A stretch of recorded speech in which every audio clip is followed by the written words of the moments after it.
प्रिय विद्यार्थियों, आज का हमारा विषय रहेगा पारिभाषिक शब्दावली के निर्माण में सक्रिय विभिन्न संप्रदायों के अंतर्गत राष्ट्रीयतावादी सिद्धांत की विवेचना। हिंदी भाषा में पारिभाषिक शब्दावली के निर्माण में अनेक संप्रदाय सक्रिय रहे हैं। इसका मुख्य कारण यह है कि हिंदी भाषा का विकास संस्कृत भाषा से हुआ है।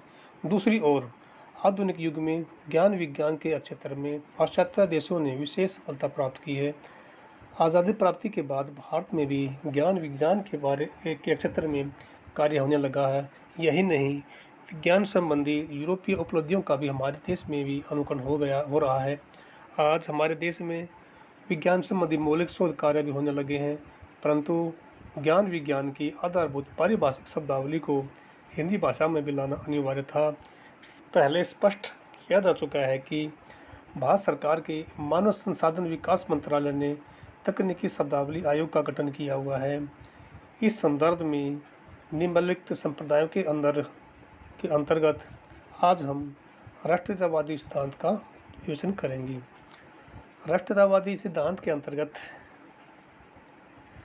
शुद्धतावादी विचारधारा इस बात पर बल देती रही है कि तकनीकी शब्दावली का निर्माण राष्ट्र के संदर्भ में होना चाहिए। डॉक्टर रघुवीर, doctor Bholanath Tiwari, doctor Suniti Kumar Chatterjee, doctor Rajendra Kumar, Rajarshi Purushottam Das Tandon आदि कुछ राष्ट्रवादी चिंतकों का यह विचार है कि अंग्रेजी की पारिभाषिक शब्दावली का निर्माण मुख्य रूप से संस्कृत के शब्दों, उपसर्गों, प्रत्ययों तथा धातुओं के आधार पर किया जाना चाहिए। इन विद्वानों का यह कहना है कि भारत की लगभग सभी भाषाएं संस्कृत से विकसित हुई हैं, अतः इस विधि से जो पारिभाषिक शब्दावली बनाई जाएगी वह हिंदी भाषी लोगों के अतिरिक्त भारत की अन्य भाषाओं के लोगों द्वारा भी सहज रूप में समझी जा सकेगी। इन विद्वानों का यह भी कहना है कि संस्कृत भाषा में ज्ञान विज्ञान के विभिन्न विषयों से संबंधित शब्द पहले से विद्यमान हैं। यही नहीं, संस्कृत में 600 धातुएँ, 80 प्रत्यय तथा 26 उपसर्ग हैं, जिनसे असंख्य शब्दों का निर्माण किया जा सकता है।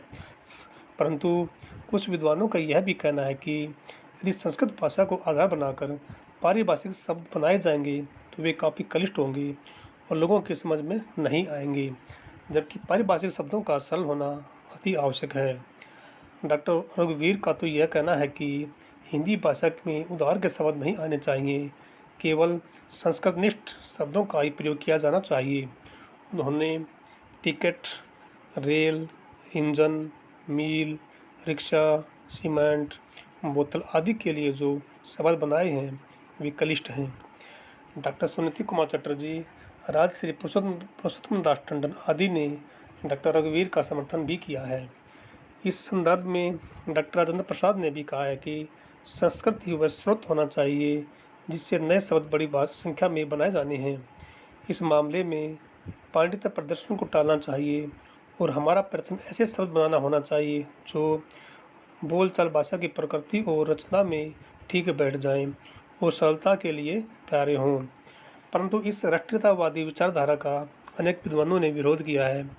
उनका कहना है कि संस्कृत के धातु, प्रत्यय, उपसर्ग आदि के प्रयोग से ज्ञान विज्ञान आदि से संबंधित सभी तकनीकी शब्दों से हिंदी रूपांतर तैयार नहीं किए जा सकते। दूसरा, विदेशी भाषाओं के असंख्य पारिभाषिक शब्द हिंदी भाषाभाषियों में पूर्णतः प्रचलित हो चुके हैं। उदाहरण के रूप में bus, doctor, radio, kilometre, litre, railway, train, metre आदि असंख्य शब्द पूर्णतः प्रचलित हो चुके हैं। इनके स्थान पर नए पारिभाषिक शब्दों का प्रयोग करना किसी भी दृष्टि से उचित नहीं हो सकता। साथ ही यदि हम विदेशी तथा प्रचलित देशज शब्दों को जोड़कर संस्कृत शब्दों के आधार पर नए पारिभाषिक शब्द बनाएंगे तो वे ध्रुव होने के साथ साथ संस्कृतनिष्ठ हो जाएंगे और जनसाधारण में उनका प्रचलन नहीं हो सकेगा। राष्ट्रीयतावादी सिद्धांत से निम्नलिखित निष्कर्ष निकलते हैं।